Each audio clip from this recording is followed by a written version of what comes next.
లేనోళ్ళు లేరు మేస్తిరి కళాకారుల ఫ్యామిలీ మరి నే గజ్జ కడితే నిద్రపోదు నిండు రాత్రి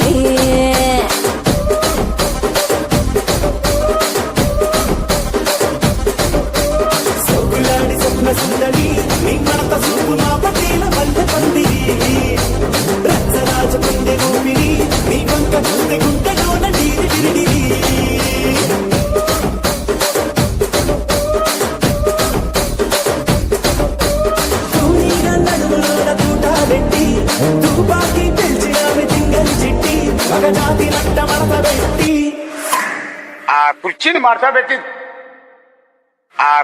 మార్చబెట్టి